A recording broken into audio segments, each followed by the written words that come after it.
사회적 경제 3법이 있습니다. 여러 번 시도가 되었던 법인데요. 이 법을 이해해보고 특히 퇴직 후 시니어 삶에 미칠 영향, 그리고 시사점에 대해서 살펴보도록 하겠습니다. 안녕하세요. 저는 시니어 라이프 비즈니스를 연구하는 최학희입니다. 21대 국회 1호 법안은 사회적 가치법, 공공기관에서 사회적 가치를 추구해야 하라는 기사가 있습니다. 박강원 의원이 대표 발의를 했고요.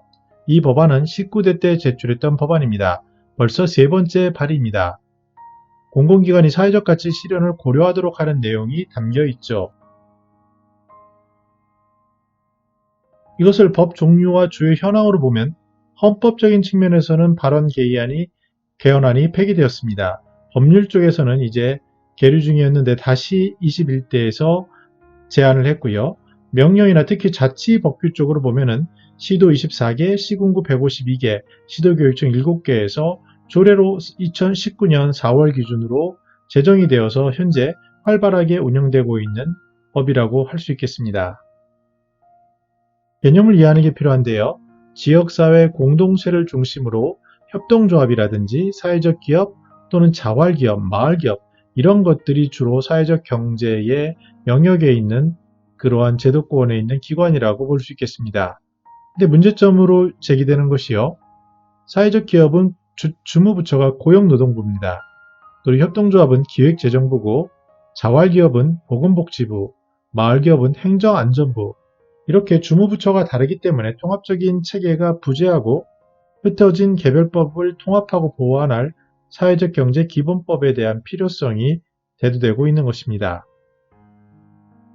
이를 보면 사회적 경제 기본법을 바탕으로 사회적 가치 기본법 그리고 구매 촉진 판로 지원 특별법 이런 것들이 3법이라고 불리는데요. 구체적으로 보면 사회적 경제 기본법은 어떠한 기본 원칙, 다른 법률과의 관계를 규정하는 것으로 볼 수 있습니다. 사회적 경제기업 제품 우선 구매 및 판로 촉진 특별법은 이러한 사회적 경제 주체들이 판로 확대를 하기 위해서 어느 정도 조달청의 구매라든지 이런 것을 룰로 정해놓는 그런 것으로 이해할 수 있고요. 공공기관의 사회적 가치 실현에 관한 기본 법안은 공공기관에서 정책을 수립하거나 시행, 평가, 정 과정에 걸쳐서 이러한 것들을 담아내는 것이라고 할 수 있습니다. 실제로 공공기관을 보면은 이제 아직 확정되진 않았지만 고객 만족도 조사라든지 청렴도라든지 이거와 더불어서 사회적 기업, 특히 사회적 경제에 대한 관심과 어떠한 지원 이런 것들이 어느 정도 돼 있는가가 정부에서 평가하는 그런 항목으로 자리 잡혀가고 있는 것을 우리가 엿볼 수 있습니다. 정책 위키에 보면은 어떤 것이 주요 사업인지를 볼 수 있는데요. 먼저 창업 성장을 위한 금융 인프라를 강화하는 것, 그리고 창업, 성장, 재기, 저변 확산을 돕는 것, 그리고 공공기관에서는 사회적 경제기업 판로를 지원할 수 있도록 선도하기 위해서 어느 정도 책임 조달을 해주고 우선 구매를 해주는 것, 그리고 영역에 있어서는 에너지라든지 도시재생, 사회서비스, 가맹사업 프랜차이즈, 문화예술, 지역 기반에 있어서 어떠한 진출을 지원하는 그런 것들로 볼 수 있습니다. 그런데 이러한 사회적 경제 3법이 시니어들, 특히 퇴직한 사람들의 삶에 미치는 영향이 무엇인지를 우리가 생각해 봐야 합니다. 실제로 이 나이가 주는 장벽은 굉장히 큰데요. 예를 들어서 기본적으로 40대나 50대에 퇴직을 하게 되고 그 다음에 이제 재취업을 하거나 열심히 현실을 찾지만 요새는 그 나이의 장벽이 더욱더 커지고 있습니다. 이전에 60이었던 게 점차 낮아지는 것을 우리가 현실 속에서 볼 수 있죠. 그럼 이러한 어려운 나이가 주는 장벽 때문에 경력이 화려한 분들조차도 고민을 하게 됩니다.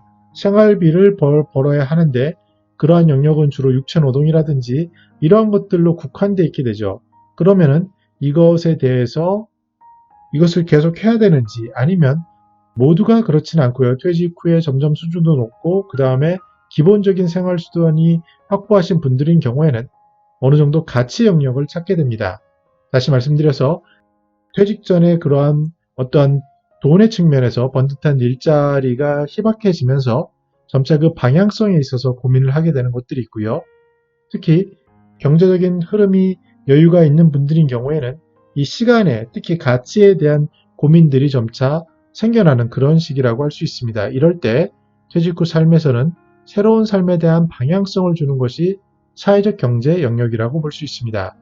그런데 이것이 법 제정을 하게 되면 어떤 일이 생기냐면요. 이러한 수치로 잡게 되는데 실제로 경제의 기업 수라든지 일자리를 창출하는 것, 구매 조달의 정책 금융과 같이 실질적인 일자리에 영향을 미치는 영역으로 나타나게 됩니다. 나아가서 혁신적인 영역에서는 소셜 벤처라고 하죠. 사회적 기업에서는 이러한 것들이 주로 젊은 사람이 하는 거라고 생각할 수 있지만 시니어인 경우에 특히 베이비 부머나 액티브 시니어라고 하는 분들이 시간 자원을 사회와 더불어 사회적 경제 속에서 녹여내고자 할 때는 이러한 것이 접목될 수 있는 부분이 보여줄 수 있다는 겁니다. 특히 코로나 때문에 4차 산업혁명이 강조되고 있는데요.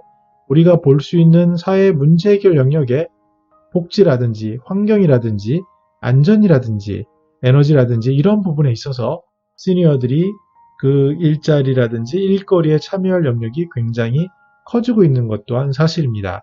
물론 현장에 가면 소셜 벤처라는 혁신적인 측면에서는 과연 나이 드신 분들이 왕년회를 얘기하는데 이게 접목될 수 있는지 또 실제로 젊은 사람과의 소통에서 여러 가지 갈등이라든지 이러한 무수한 문제들이 있는 것은 맞는 사실입니다.